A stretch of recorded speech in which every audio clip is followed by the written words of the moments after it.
Olá, muito boa tarde para você que está chegando aqui no A Vida Não Para. Você sabe qual que é a nossa função aqui? Trazer cultura, trazer entretenimento para você. Mas afinal de contas, o que é o tal do entretenimento? Entretenimento são assuntos diferentes, são assuntos diversos, de maneira leve, descontraída e divertida, para deixar a tua tarde mais leve realmente. E quando a gente descobre assuntos diferentes, a gente descobre um mundo diferente, porque o mundo se transforma todos os dias e a gente se adapta a esse mundo. Então hoje você é o meu convidado, a minha convidada, para a gente seguir juntos aqui no A Vida Não Para.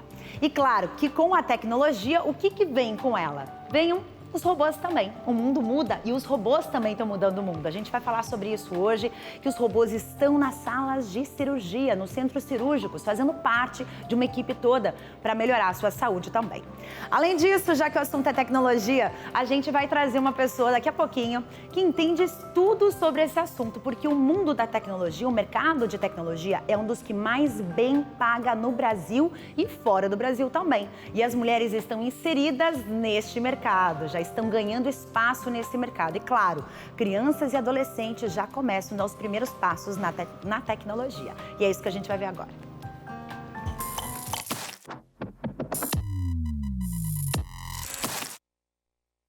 Bem, eu chego aqui com a Priscila. Tudo bem, Priscila? Boa tarde, bem-vinda. A Priscila que é professora e ela tem um projeto chamado Tech Girls.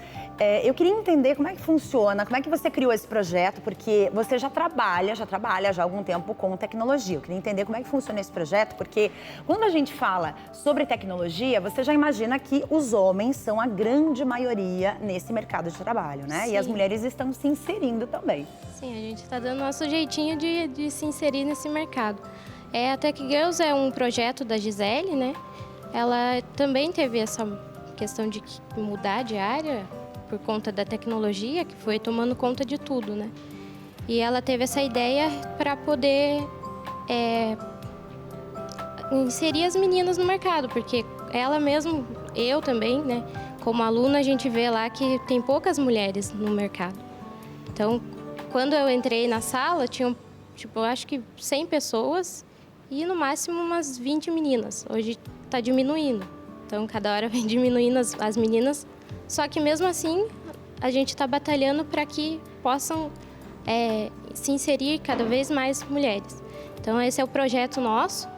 Eu sou a professora lá das meninas na área de linguagem de programação e tal, para elas conseguirem se inserir nessa parte.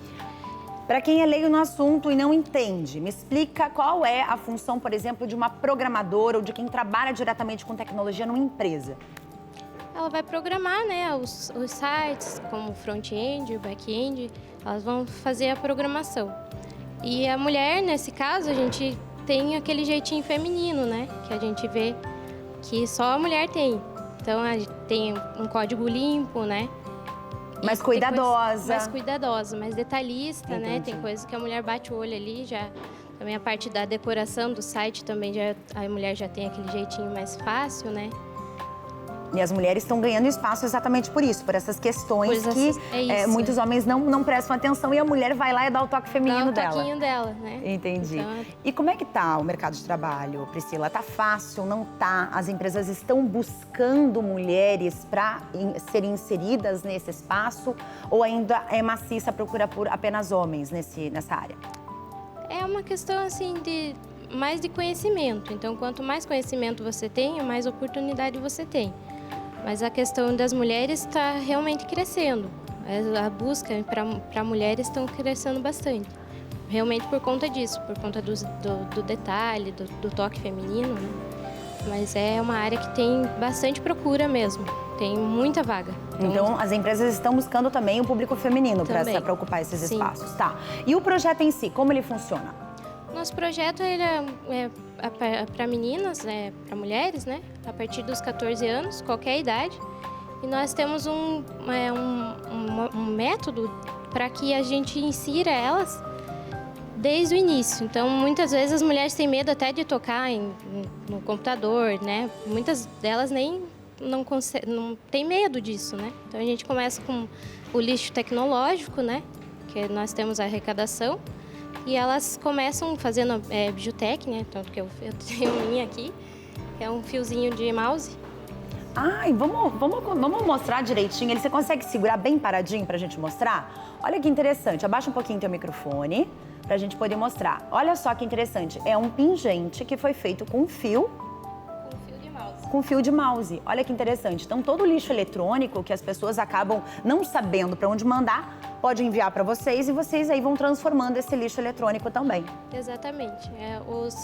A gente pega a arrecadação, né, de notebooks, que a gente faz a recuperação deles, e no final do curso, para essas alunas que se formarem, a gente tem como o troféu delas o notebook recuperado. Olha que legal. O que a gente não consegue, né, recuperar assim para entregar o notebook, a gente faz os pingentinhos ou outras artes tecnológicas também. Nossa, muito bom. Quer dizer, tem um destino, né? Esse lixo eletrônico. Isso é muito legal. Sim. Quero te agradecer imensamente, Priscila, por você ter vindo aqui, compartilhado com a gente um pouco mais. Como que o pessoal encontra vocês para participar do projeto e até mesmo para fazer a doação desses objetos que tem em casa e que acho que não tem mais função? É techgirls.com.br, né? Ele tem todas as informações e as arrecadações também estão nos polos da Positivo também, que é a nossa parceira. Maravilha. Obrigada, Priscila, mais uma vez. Fica mais um pouquinho aqui com a gente. E agora você vem comigo. Vem aqui. Vamos chegar juntinho aqui, porque a gente vai conversar com o nosso repórter, o Sérgio. Sérgio, querido, já que a gente está no assunto tecnologia, hoje é o dia do profissional de informática, o dia do pessoal da TI, do pessoal que lida com a tecnologia de maneira bem geral. Você está numa escola, pelo que eu estou vendo aqui, né?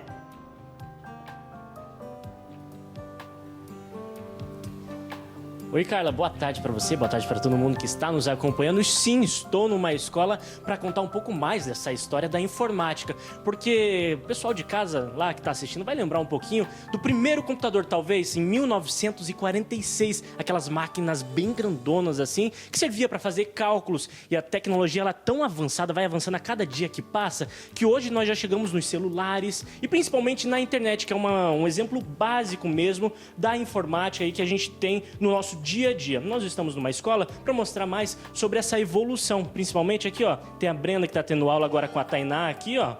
Então, desde criança, os pequenos já estão aprendendo um pouco mais da informática. Todo lado do professor Felipe. Professor Felipe, tudo bem? Boa tarde. Fala pra gente aí, como que está sendo esse ensinamento com as crianças? Elas acompanham essa evolução da informática? Eu senti a necessidade um pouco da gente voltar um pouquinho atrás, lá na aulas de datilografia que os pais tinham, porque as crianças estão tão acostumadas com o celular ali, com o tablet, né, em si, com o touchscreen, que quando chegam aqui para ter informática, eles não sabem o uso do mouse ali para mover o ponteiro, o uso do teclado.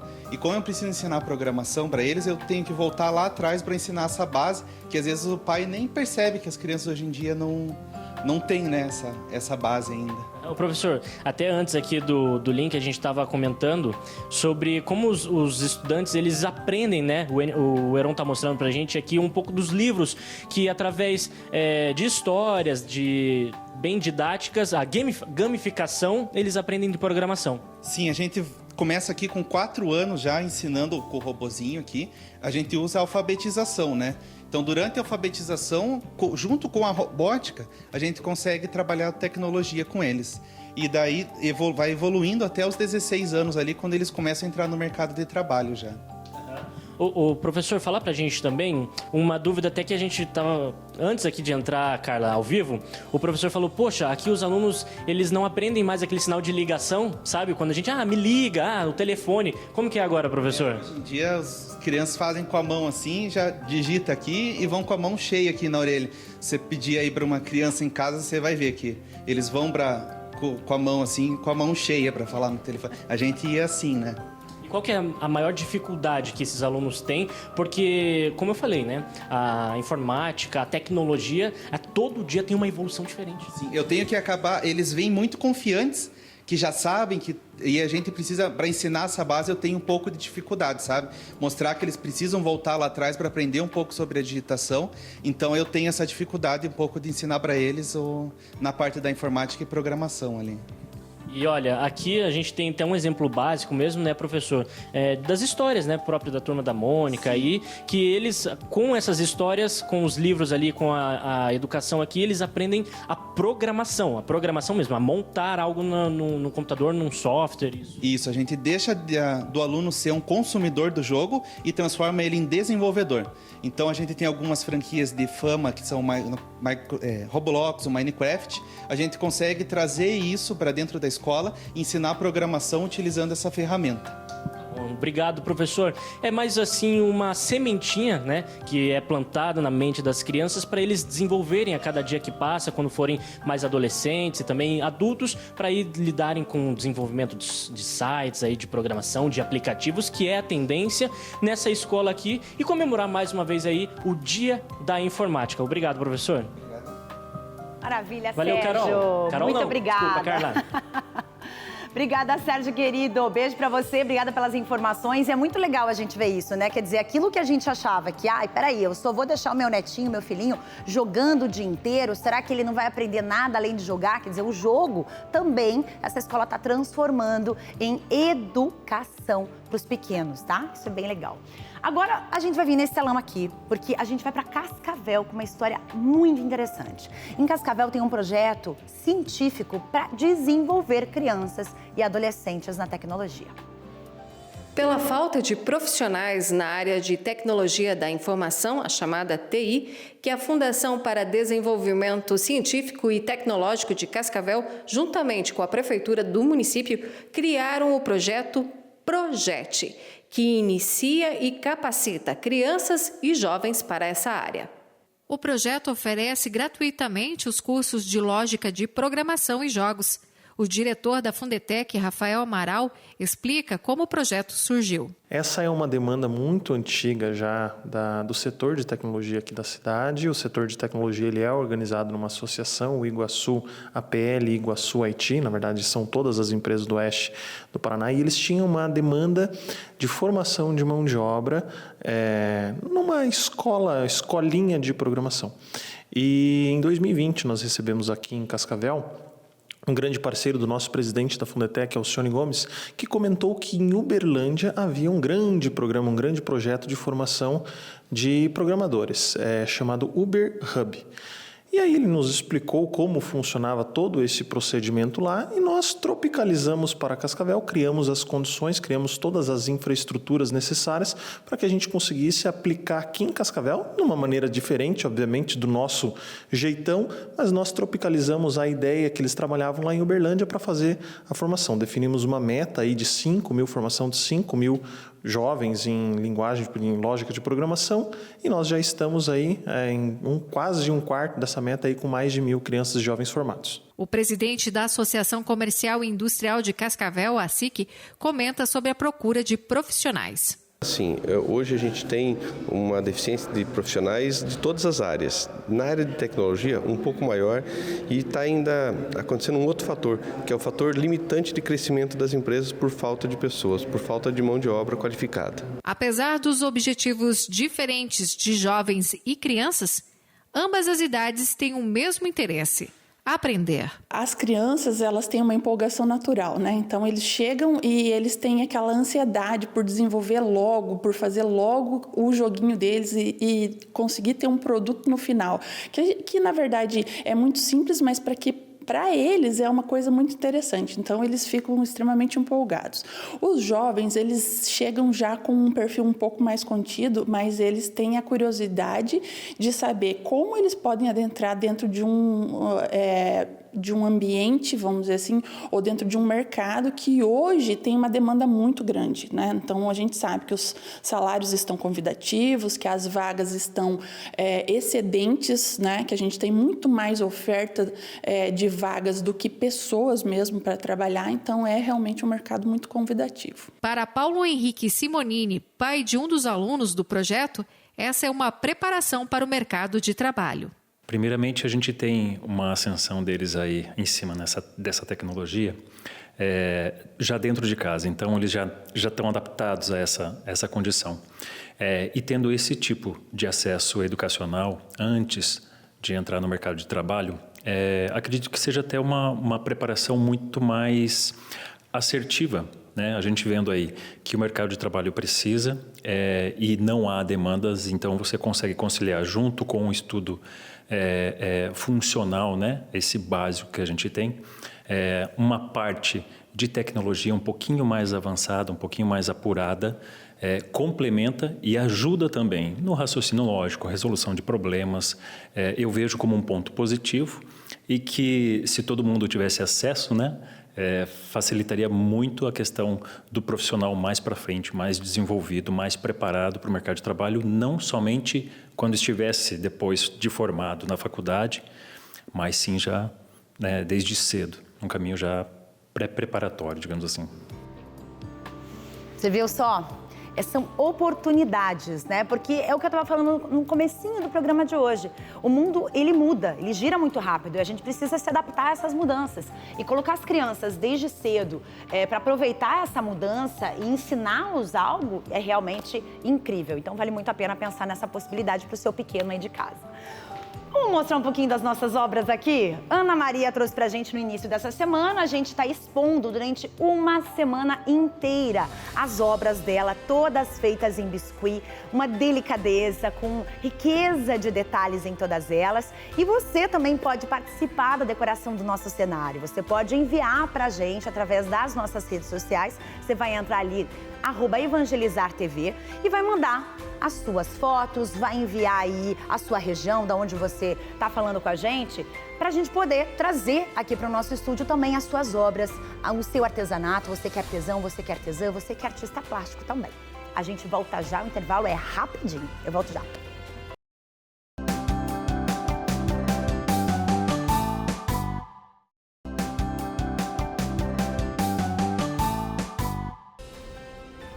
E a gente está de volta para falar sobre saúde e também os cuidados que a gente tem que ter com o nosso corpo. No nosso quadro, a gente vai perceber que o de hoje está pago, né? Para você que gosta de fazer exercício, para você que não faz exercício, mas precisa começar a mudar um pouquinho essa concepção, a gente vai conferir agora.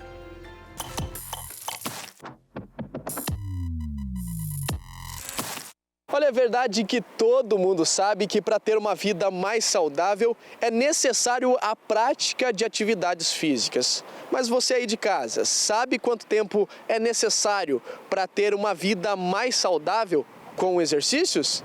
Segundo a Organização Mundial da Saúde, a prática de exercícios moderados, aquela caminhada, andar de bicicleta ou até mesmo cortar a grama aí da sua casa, de 2 a 5 horas semanais são suficientes para ter uma vida mais saudável. Mas aquele exercício mais intenso, como correr, jogar futebol ou até mesmo escalar, o máximo de atividade física, segundo a Organização Mundial da Saúde, é de 1 a 2 horas semanais para atividades intensas. Mas para você que é sedentário, que está em casa e não pratica nenhuma atividade física, aí vai uma dica. De 10 a 15 minutos de caminhada todo dia vão fazer a diferença na sua vida. Olha, dicas bem rápidas, práticas, para você começar a colocar o teu corpo em movimento, tá? E por falar em movimento, a gente vai direto para Recife. Vamos viajar junto com a gente aqui? Vamos?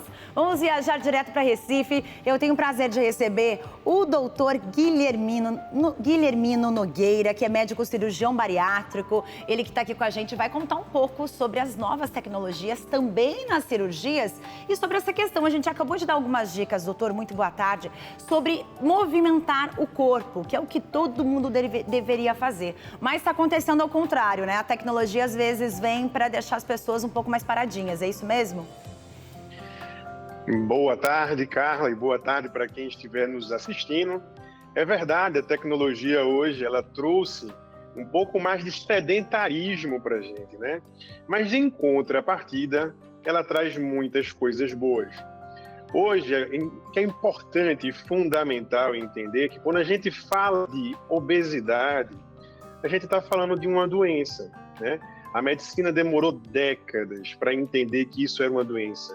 Durante décadas, tratamos, inclusive os médicos, a obesidade como se fosse gula, como se fosse preguiça, como se fosse apenas uma questão de falta de força de vontade.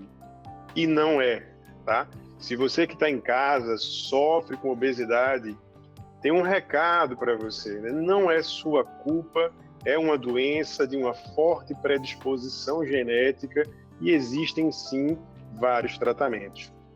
Certo, doutor. A gente falou hoje muito sobre tecnologia, né, aqui no programa, porque é um dia especial para quem trabalha com tecnologia. E a tecnologia está muito dentro dos centros cirúrgicos, com os robôs, já é uma realidade no mundo todo, né? Aqui no Brasil não é diferente. Perfeito, Carla. A cirurgia bariátrica, que durante muito tempo foi feita no corte, aquela cirurgia aberta, ela evoluiu com a tecnologia há mais ou menos 20 anos atrás para uma cirurgia feita por furinhos, a cirurgia por videolaparoscopia. Mas hoje a gente tem mais um salto tecnológico nessa evolução. Hoje nós fazemos a cirurgia com assistência de robôs. É o que a gente chama de cirurgia bariátrica robótica. Uma cirurgia que consegue ser ainda mais segura, ainda mais precisa, delicada, ter melhor recuperação, mais conforto pós-operatório para o paciente, porque praticamente é uma cirurgia que tem pouquíssima dor. Isso é bem importante. Doutor, eu vou pedir para o senhor ficar um pouquinho aqui com a gente vai assistir junto essa reportagem, daqui a pouquinho a gente volta para comentar. Eu quero falar, já que ele entrou nesse assunto, ele que é um médico cirurgião bariátrico, que opera pessoas todos os dias, os dados são alarmantes do número de pessoas com obesidade mórbida no mundo todo e aqui no Brasil também. Olha só. A dona Isilda nunca teve uma vida regrada com a alimentação. Comia de tudo e, com o passar dos anos, viu sua vida mudar por conta da obesidade. Ela chegou a pesar mais de 164 quilos. E a minha vida era muito difícil porque eu tinha dois meninos para cuidar e o meu peso estava ficando já insuportável. A família tentou de várias maneiras para que a Isilda parasse de sofrer e fizesse a cirurgia bariátrica. Isso já estava sendo até um problema, um risco para ela, né? Então a gente se preocupava muito, a gente conversava com ela, apresentava, falava das cirurgias bariátricas que estavam tendo, né? Ela precisou realizar uma cirurgia de emergência de uma hérnia e a cirurgia bariátrica foi a única saída para ela perder peso. Mesmo com medo, mas com o apoio da família, ela fez o procedimento. E o sonho dela era ir para Telêmaco Borda de ônibus, né? Então, quando ela fez a cirurgia bariátrica, que ela perdeu, ela falou, vou realizar meus sonhos. Uma coisa tão simples para nós, mas que para ela era limitante, né? O símbolo da cirurgia bariátrica é a borboleta, é um símbolo que os próprios pacientes escolheram. Então, essa é a maneira que os pacientes encaram a cirurgia bariátrica, é uma metamorfose. Tem uma vida antes e uma vida depois. Diferente da dona Isilda, que fez o procedimento cirúrgico por conta da saúde, muitas pessoas estão procurando fazer a intervenção cirúrgica simplesmente por estética. Segundo a Sociedade Brasileira de Cirurgia Bariátrica, no ano de 2022 foram realizadas no Brasil mais de 74 mil procedimentos, um crescimento de quase 23%, se comparado com os números de cirurgia em 2019, antes da pandemia. Bom, o aumento ele é proporcional ao tamanho do problema que a gente está tentando resolver, que é a pandemia de obesidade que a gente vive atualmente.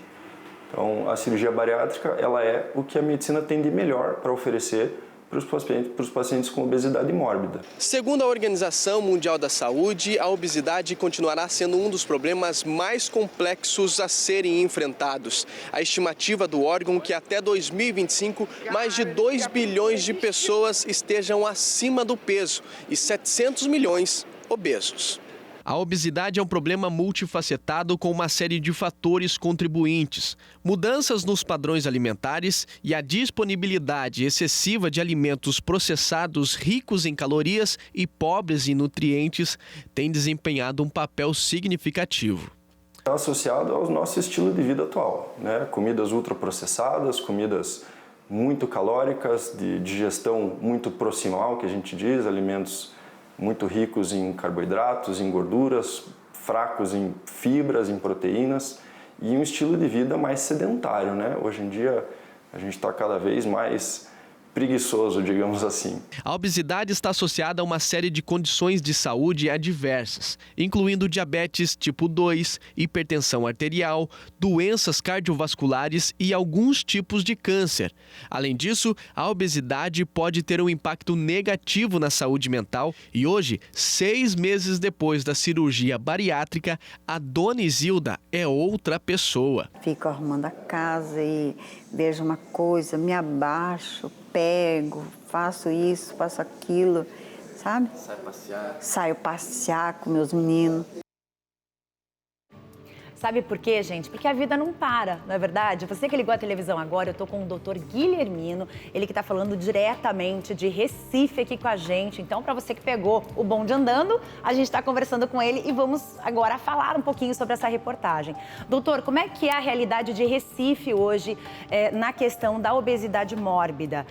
No início da tua carreira, quantas pessoas vinham no seu consultório e quantas pessoas vêm hoje? Isso vem aumentando mesmo? Consideravelmente, cara, né? O que vocês mostraram agora na reportagem é uma realidade em todos os lugares do Brasil e do mundo, né? A obesidade vem crescendo, mesmo com novas medicações, novos tratamentos, ainda assim a obesidade é um problema mundial e crescente.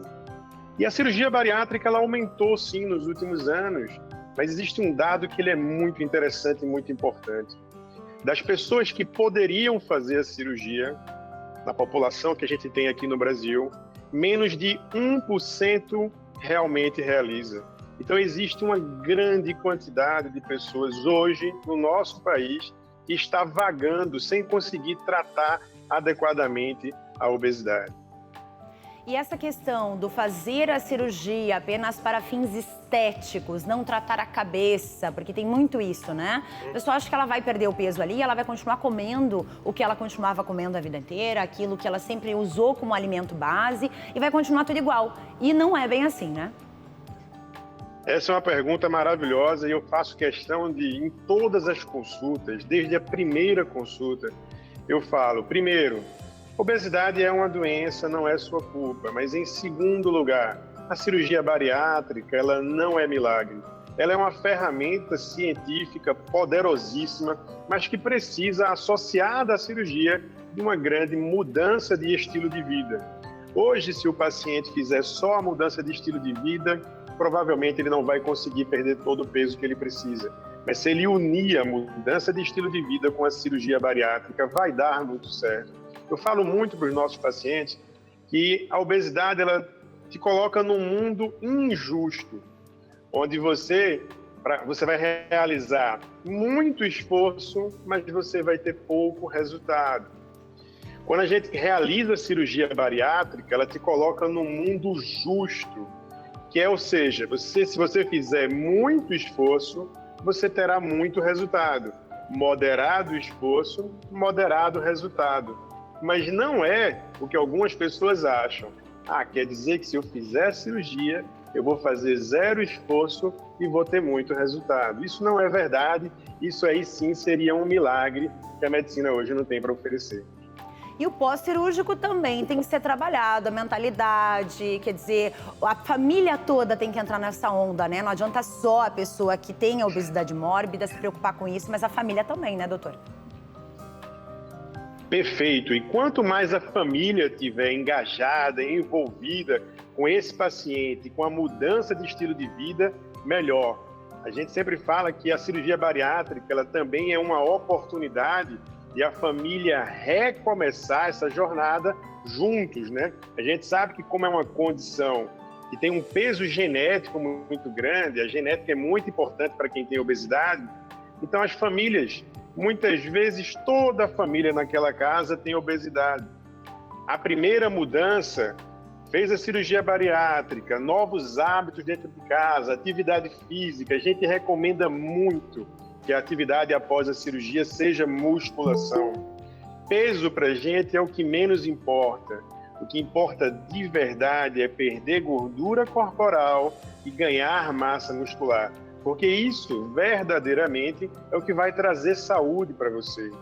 E a cirurgia bariátrica, ao contrário do que a gente pensou durante décadas, durante 30 anos, a cirurgia ela funciona muito bem não é porque ela reduz o tamanho do estômago. A cirurgia, ela altera os hormônios intestinais que são responsáveis por controlar a nível cerebral a nossa fome e a nossa saciedade. Durante muito tempo a gente falou que a gente operava a barriga, mas que não operava o cérebro. Na verdade, nos últimos 10 anos, com as novas descobertas da ciência, a gente descobriu que a cirurgia bariátrica termina também operando um pouco a cabeça. É uma profunda conexão que existe entre o intestino e o nosso cérebro. Tá certo, doutor. Muito obrigada pela tua participação aqui. Foi um prazer te receber direto de Recife, doutor Guilherme. Eu que Muito agradeço. obrigada. Muito boa tarde, doutor. E você agora vem comigo aqui, porque a gente vai, sabe para onde? Para o Piauí, gente. Para o Piauí. Vamos colocar a imagem desse lugar lindo aqui no nosso telão? Piauí, gente, 201 anos. Você fica aqui, ó, com a cidade de Avelino Lopes, um pedacinho desse paraíso no Piauí. A gente volta já.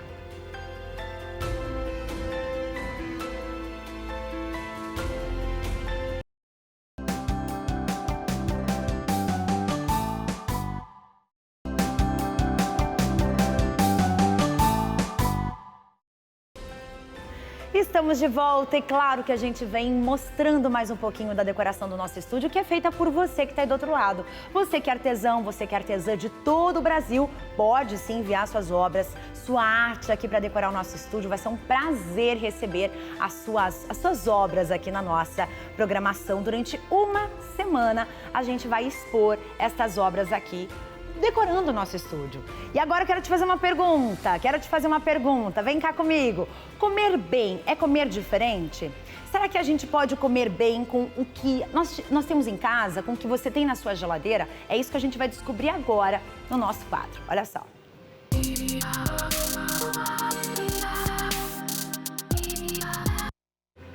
Muito bem, eu tenho o prazer de receber aqui no estúdio uma nutricionista, que é a Denise, que ela vai falar exatamente sobre essas questões de uma maneira de você comer diferente, porque às vezes a questão não está ali ligada só a uma dieta em si, mas às vezes pode ter uma alergia, pode ter muitas coisas por trás disso. E a gente trouxe ela aqui para falar sobre várias questões ligadas à dieta, principalmente a vegana. Tudo bem?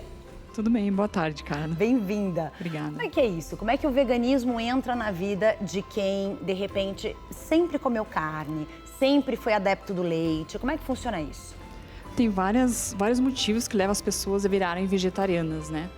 Em geral, as pessoas retiram a carne da alimentação por conta de uma filosofia, né? Que o pessoal fala de dós animais, né? Uhum.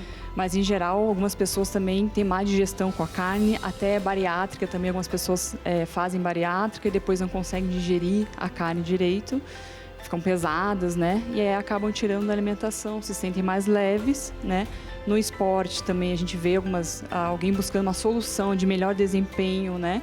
E acabam também vendo na alimentação vegetariana uma solução e juntando todos esses fatores. O mercado, principalmente o mercado de produção de alimentos, ele mudou muito nos últimos anos, né? Porque antigamente, aí, há menos de 5 anos até, era muito difícil você encontrar produtos veganos no mercado, era quase impossível. Então as pessoas começaram a, de repente, diminuir a dieta da inclusão da carne vermelha, do leite, dos ovos e começaram a partir para essa dieta vegana só com o que tinha em casa, ia se adaptando, né? E hoje o mercado está lotado de produto industrializado vegano. Como é que é isso? Como é que você trabalha isso com os teus pacientes? Porque assim, chega o momento que, tá, e agora, o que eu vou comer? Lá no mercado tem um monte de delícias. Mas será que aquela delícia industrializada vai fazer bem? Então, só para esclarecer, a gente fala dieta vegana, né? O veganismo ele é um estilo de vida. A dieta é vegetariana estrita, que ela exclui todos os produtos de origem animal, ou seja, ovos, laticínios, mel e todos os tipos de carne. Né? Os produtos, eles são bons para quem quer fazer a transição, geralmente, né? Tudo que é produto, a gente, como nutricionista, recomenda consumo mínimo possível, né? Por não ser um alimento, não trazer benefícios para a saúde, né? Mas ajudam nessa parte de fazer a transição, né? Os laticínios, por exemplo, tem muita gente que sente falta, não dá para dizer que é o mesmo sabor, né? Mas o paladar, à medida que a gente vai retirando esses alimentos de origem animal, ele vai mudando e se adapta a essa nova alimentação. Então, a diferença é que A gente fala arroz, feijão, as frutas, as verduras são alimentos, né? E essas imitações de queijo, imitações de carne, são produtos alimentícios. Eu nunca recomendo que fique sendo diariamente, mas assim, por curiosidade, fazer uma comida diferente no final de semana, né? Então, incluir assim, o mínimo possível desses produtos podem ser consumidos, mas não que seja no dia a dia. Entendi. Eu achei super curioso porque eu não tinha visto ainda. Eu divido muito isso com vocês porque é gente como a gente aqui, né? A doutora também, enfim, a gente tá aqui vivendo nesse mundo pra gente descobrir coisas novas. E eu descobri no mercado uma manteiga de castanha do Pará. Depois eu descobri também um queijo de castanha do Pará. Eu falei, gente, isso tudo é produto já voltado para esse público, né?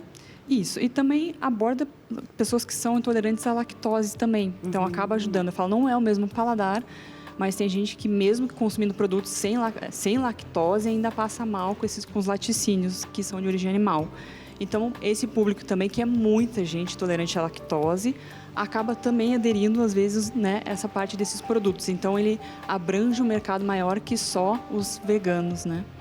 Doutora, me diz uma coisa, quando é que essa alergia ou essa intolerância aparece na vida da pessoa? Ela já nasce intolerante a essas questões, por exemplo, o leite ou a proteína da carne ou alguma coisa nesse sentido? Proteína da carne não é um consenso, é muito difícil ter alergia. Algumas pessoas não digerem bem, mas não é fechado o quadro de alergia à proteína da carne. Já o leite tem alergia à proteína, que é identificado na infância, né? Muito jovem, crianças muito pequenas. E algumas pessoas depois não têm mais essa alergia. Já a intolerância à lactose, ela pode aparecer desde criança até a fase adulta. Naturalmente, a gente vai diminuindo a produção da enzima, que diminuindo a produção da enzima que digere o leite, né? A lactase. E pode aparecer, assim, nos 10, 20, 30, 40, 50, 60. Então, não tem uma idade para aparecer. É natural a diminuição dessa enzima, da produção dessa enzima pelo organismo, mas não tem uma idade para aparecer. Então, pode ser que com 60, 70 anos apareça lá e, olha, eu não estou mais digerindo direito esse alimento. Então, vou ter que... E a solução é cortar de vez. Tem os produtos hoje que eles colocam enzima nos produtos para quebrar a lactose, que é o açúcar do leite. Então, ele é como se fosse pré-digerido, mas algumas pessoas são muito intolerantes, então nem esses produtos sem lactose elas conseguem consumir, né? Então, aí realmente tem que retirar todos os laticínios praticamente da dieta, né? E o que você indica, por exemplo, para as mulheres? Né? As mulheres, elas têm, a gente já percebe na saúde feminina que elas têm algumas questões ligadas ao leite também, né? Que o correto era não consumir, né? Para não ter tanto problema de saúde, é isso?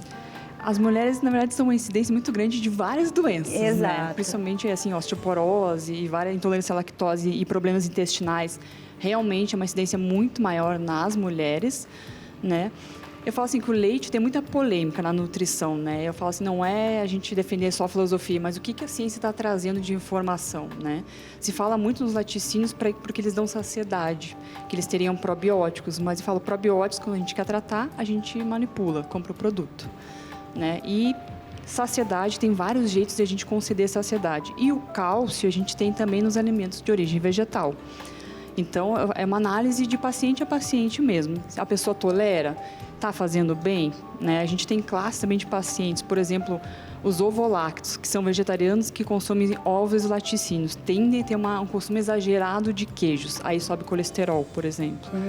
Colesterol alto, aí vem toda a incidência de doença cardiovascular, sobrepeso, que vem muita gordura junto, né?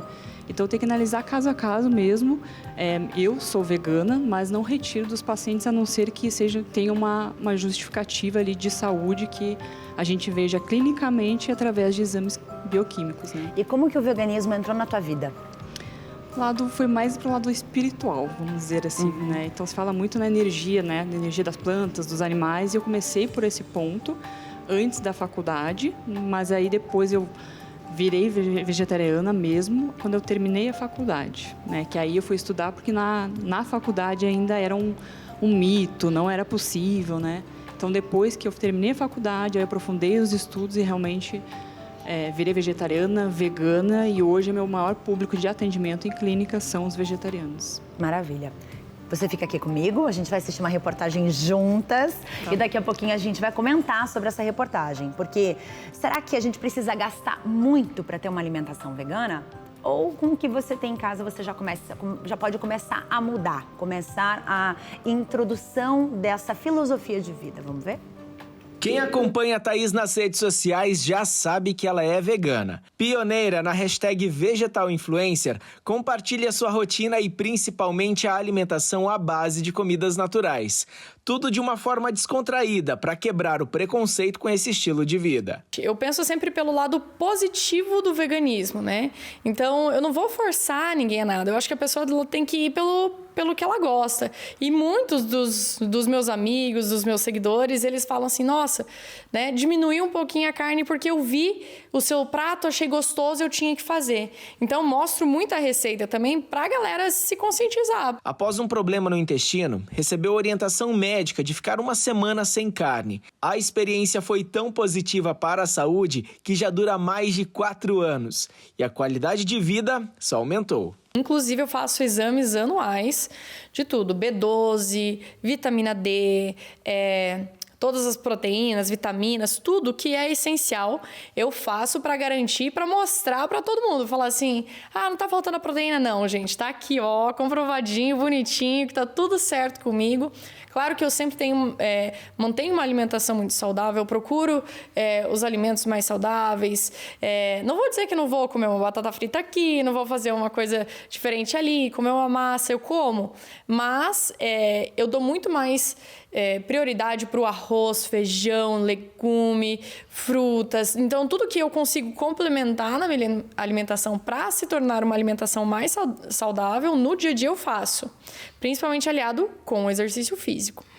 O Brasil é o 5º país que mais consome carne no mundo, mas os números mostram que, aos poucos, os brasileiros estão mudando os hábitos. Segundo a última pesquisa sobre esse assunto feita pelo Ibope, revela que 14% da população brasileira se declara vegetariana.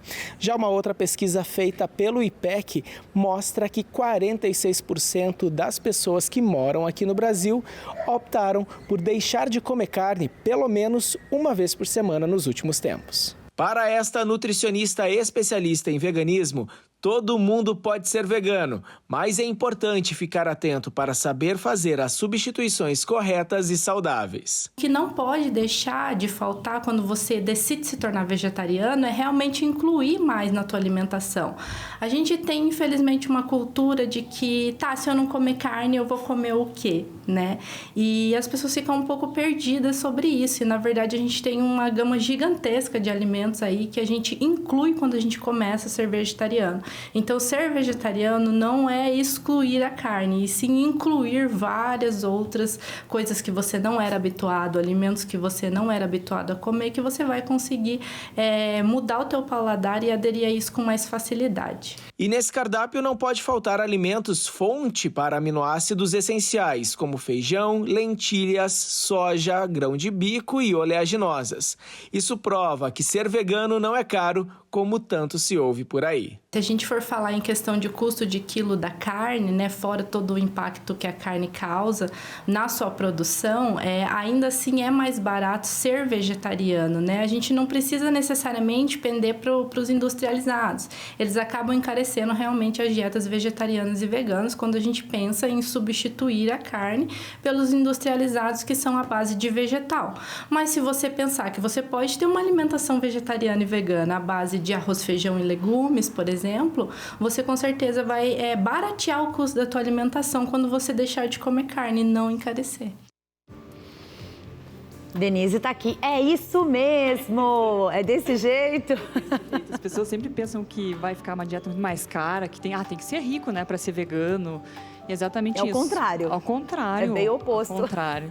Quando a gente diminui esses produtos, né, o que encarece realmente são esses produtos industrializados que realmente demandam de mercado, né? Então, eles não são né, de consumo diário, então não acaba não encarecendo. Dá para consumir, incluir os produtos, mas eles, se ter todos os dias, realmente vão encarecer. Se eu comer comida de verdade, a gente fala menos industrializados, a dieta fica mais em conta mesmo. E a carne no preço que tá, vamos combinar, né? Que se você tirar da dieta aí, já dá uma boa reduzida no custo, Exatamente. né? Como ela disse ali, né, a nossa personagem. Tendo arroz, feijão, legumes e verduras, já tá de bom tamanho, é isso? Exatamente. Maravilha. Muito bom. Denise, muito obrigada, viu, pela tua Obrigada pelo presença convite. aqui, viu? Muito obrigada mesmo. Você fica mais um pouquinho com a gente, agora você vem comigo. Sabe por quê? Porque a gente vai lá pro outro lado, exatamente, conversar ainda sobre o assunto de nutrição com a nossa convidada de hoje, a Cíntia Tonarelli, que é nutricionista também. Tudo bom, Cíntia? Bem-vinda! Olá, boa tarde, tudo bem? Tudo bem. Me diz uma coisa, Cíntia. A gente falou muito de dieta, sobre o ser vegano, sobre um estilo de vida, sobre adaptar a nossa dieta, que a gente tem às vezes na geladeira, à nossa vida. Mas isso tem que estar aliado também a um pouquinho de movimento, né? Sim, com toda certeza. O estilo de vida faz parte, né, de uma alimentação saudável, junto com uma atividade física também, né? Certo, a gente preparou aqui uma reportagem que vai falar um pouquinho sobre alimentos que podem ir para a geladeira e alimentos que não podem ir para a geladeira. Na verdade, é um videozinho que a gente tem, que viralizou na internet, a gente traz aqui para a gente assistir junto, para a gente poder comentar, tá bom, Cíntia? Tá certo. Vamos ver. 5 alimentos que não devem ser armazenados na geladeira. Primeiro é o tomate. A refrigeração faz com que essa fruta se deteriore mais rapidamente e perca seu sabor natural. Devem ser colocadas na fruteira e com a cabeça para baixo. Segundo é a cebola, que precisa de ventilação e a umidade da geladeira faz com que ela se deteriore mais rápido. O alho também precisa de ventilação. Na geladeira ele pode perder um pouco seu sabor e ainda pode causar mofo no alimento. Quarto são as batatas que não devem ser colocadas na geladeira, pois o amido se transforma em açúcar e modifica o sabor, a cor e a textura. A laranja deve ser mantida em local fresco e arejado, e na geladeira ela amadurece mais rápido. Muito bem, aqui algumas dicas, né, desse vídeo que a gente pegou aqui para vocês terem uma ideia do que pode e do que não pode ir para a geladeira. Quer dizer, você também chegava em casa quando você não tinha esse conhecimento, Cíntia, colocava tudo na geladeira. Como é que funciona isso na forma de guardar, né, realmente, o que pode e o que não pode ir para a geladeira? Sim, eu já fui dessas que já cheguei da feira e já guardei cebola, alho na geladeira, até entender que não era bom guardar na geladeira, né? Levou um tempo. Então hoje sempre deixo ele num lugar arejado, né? Então faz parte, vamos dizer assim, a gente errar para poder acertar, né? E você, como nutricionista, quais são as suas dicas? O que você acha que, de repente, porque o que acontece? A gente guardar na geladeira, a gente imagina que tudo que estiver gelado vai sobreviver por mais tempo, né? Só que os nutrientes acabam morrendo. Bom, o tomate é algo que gera um pouquinho de polêmica. Tem muitas famílias que ainda guardam o tomate na geladeira, muitas pessoas, né? Contando que aqui na nossa região, no Brasil, vamos dizer assim, tem regiões mais quentes. Se for para consumir o tomate logo, brevemente, não tem problema você deixar ele conservado na geladeira e retirar de 20 a 30 minutos para ele voltar nas suas condições normais, vamos dizer assim, né? Então, é algo que a polêmica do tomate, né, é algo que devemos sempre levar em consideração também, de colocar ou não na geladeira. Então, a resposta é como fica melhor para você. Certo. E em São Paulo, como é que funciona isso? Vocês têm... porque aqui no Sul, a gente tem algumas frutas, algumas verduras aqui que são mais adaptáveis ao nosso clima, né? Porque aqui é um pouco mais frio do que no resto do país. Como é que funciona em São Paulo, que tem um clima mais ameno, né? Às vezes tá um pouco mais quente, às vezes um pouquinho mais geladinho, mas nada próximo do que a gente vive aqui. Olha, São Paulo ultimamente está com um clima bem quente, né? Vamos dizer assim. E também, aqui em São Paulo, o tomate ou os outros hortifrutis, eles têm sido conservados, na maioria das vezes, sob refrigeração, mesmo dizendo que ele pode perder alguns nutrientes, claro, exceto cebola, exceto alho, mas na maioria dos lugares, nas cozinhas industriais, tem feito isso, sob temperaturas adequadas.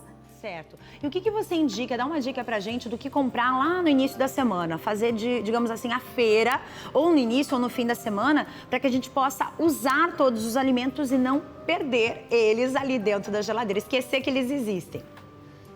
Certo, eu sempre falo que no início da semana, né, quando a gente vai fazer a feira, preferi sempre os alimentos mais naturais possíveis e que a gente sempre tenha organização. Eu acho que organizar a alimentação para que a gente não perca nenhum alimento.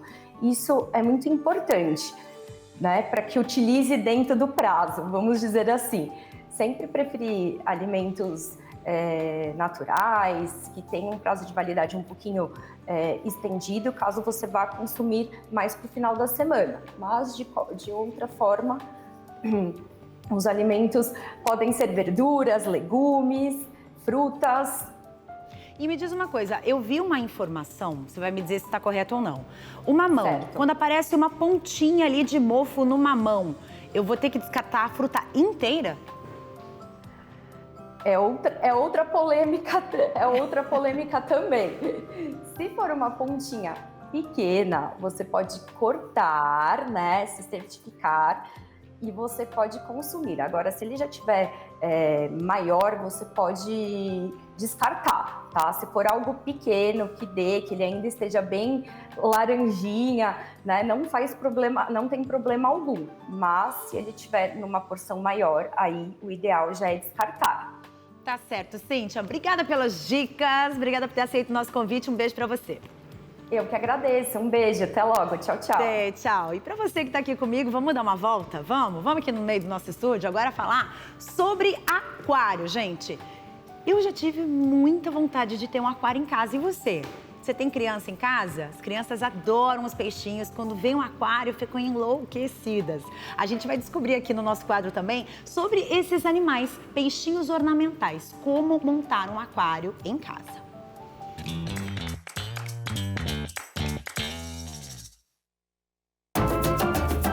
No mundo, a população de peixes ornamentais em aquários é maior do que a de cães e gatos. São quase 650 milhões de peixes para menos de 500 milhões de cães. De acordo com o IBGE, 11 milhões de brasileiros têm aquários em casa. O Eric, que trabalha nesse ramo, explica como iniciar no mundo do aquarismo. O primeiro passo é você definir onde você quer deixar esse aquário, né? O tamanho que você deseja ele. Por quê? Porque existe, né, o peixe, ele exige um determinado requisito para ele, né? O tamanho do aquário, onde vai ficar, a temperatura que você precisa deixar ele. Então, assim, é uma pergunta que ela pode ser um pouco ampla, né? Mas assim, a partir de uns 50, 60 reais você já consegue ter o seu primeiro peixe hoje. Mas pra gente colocar a mão na massa, começar do zero, ao que devemos nos atentar, hein? Hoje o ideal é sempre você montar um aquário com filtro, tá? Porque assim, o peixe beta, por exemplo, ele é um peixe que ele não precisa, né, da oxigenação da água, que é aquele movimento na água. Porém, hoje 90% dos peixes, eles precisam do oxigênio na água, né? O peixe, por mais que não pareça, ele acaba respirando também, né? Ele respira pelas suas guelras, né? Então, assim, a água precisa ter uma oxigenação para ele conseguir acabar sobrevivendo, né? O filtro é muito importante porque é ali onde ficam as sujeiras, as impurezas, onde faz sempre o seu aquário estar limpo, cristalino, sem sujeira, ter o controle das doenças, né? Porque um aquário bem estabilizado propicia uma longa vida para o seu peixe daí. A temperatura da água pode ser fatal se você não souber regular para o tipo de peixe que escolheu. A temperatura ela vai variar um pouco, tá? Porque assim, os peixes eles são de várias regiões no mundo, né? Peixes asiáticos, peixes do Brasil, peixes da América do Norte, então isso vai variar um pouco, né? Por exemplo, os peixes da Amazônia, eles são de uma região muito quente, então assim, o ideal deles é sempre uma temperatura entre 28 e 30 graus, né? E como que a gente faz para ter o controle dessa temperatura? Hoje existem diversos equipamentos como um termostato, que você vai regular ele na temperatura que você precisa e sempre que a água diminui a temperatura, esse equipamento liga e esquenta de novo. Já outros tipos de peixe não há necessidade de termostato ou aquecedor, né? Como são as carpas, os quinguios, que são de uma origem de água fria, lá da Ásia, né? Mas olha, se a temperatura é variável, será que o peixe sente frio mesmo? O peixe, por si só, ele não sente frio. Porém, o que determina o controle de temperatura dele é a água. Então, assim, vamos dizer, um peixe de água quente numa água fria, o organismo dele vai estar frio. E aí que ocorre doenças, debilitação do peixe, até levando à morte. Porque os órgãos dele estão acostumados com água quente e a água está fria. Mas ele mesmo sentir frio igual a gente de tremer assim, não. Agora vamos entender uma coisa. Peixe bebe água? E que alimento devemos oferecer? O peixe consome água, né? Ele consome água do sistema ali, né? A ração, algum alimento vivo que a pessoa pode vir a dar para ele, né? Algum alimento um pouco diferente, que a gente chama assim, os guloseimas que tem, né? Então, mas o peixe bebe água e come normal. Os peixes, eles variam as rações, os alimentos que eles consomem, né? Por exemplo, os peixes jumbos, eles consomem muito mais comida que os outros peixes. Por quê? Eles consomem isca viva, alimento vivo, né? No caso, ração. As rações deles têm que ter uma dieta mais equilibrada, como os outros peixes menores também. Por quê? O peixe, ele tem a determinada exigência dele. Tem os peixes que são noturnos, então você tem que alimentar ele de noite, não de dia, porque os outros vão comer a ração dele, né? Tem as rações que afundam, então essas geralmente são as rações para os peixes que só ficam no fundo dos aquários. Né? Tem os peixes de superfície que só ficam em cima, então você tem que jogar uma ração que ela seja mais leve e tenha os nutrientes necessários para aquele determinado peixe. Né? E tem N variações aí de alimentação. Mas você sabia que nem só de ração vive o peixe? Você pode alimentá-lo com iscas vivas. Hoje no aquarismo o pessoal utiliza muito lambari, aqueles peixinhos que têm um custo mais baixinho para o alimento dos peixes que são maiores, né? Geralmente os peixes de isca viva acabam sendo os peixes jumbos, que são os peixes grandes, né? Como tucunaré, arraia, aruanã, polipteros. O ideal é sempre você definir mais ou menos o peixe que você quer, o espaço que você tem, né? As condições financeiras que você pode ter, porque às vezes não adianta você montar um aquário muito grande e não dar a condição necessária para aquele peixe viver ali, seja dando uma ração de qualidade, tendo um filtro adequado para aquele tamanho de aquário, né? Então, assim, o princípio quando a pessoa quer começar no ramo de aquarismo, assim, é definir o que ele precisa, o que ele quer, onde vai ficar, que tudo isso vai ter algumas variações.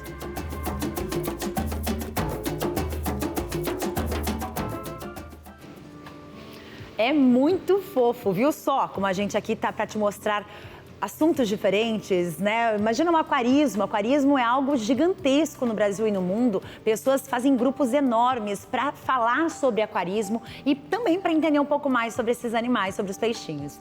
E para você que está nos assistindo, quero deixar um recado bem especial. Quero te agradecer imensamente pela tua participação nas redes sociais. É sempre muito bem-vindo. Tá aqui o nosso @. Você pode mandar mensagem pra gente, você pode entrar em contato através das nossas redes sociais, colocar a tua sugestão e vai ser muito bem-vinda. E a gente está aqui para isso, para aprender todos os dias e para crescer junto com vocês, porque a vida não para. E a gente encerra o programa com as nossas obras lindas, Ana Maria, que amanhã se despede do nosso estúdio. A gente fica por aqui, um beijo bem especial para você e a gente se vê.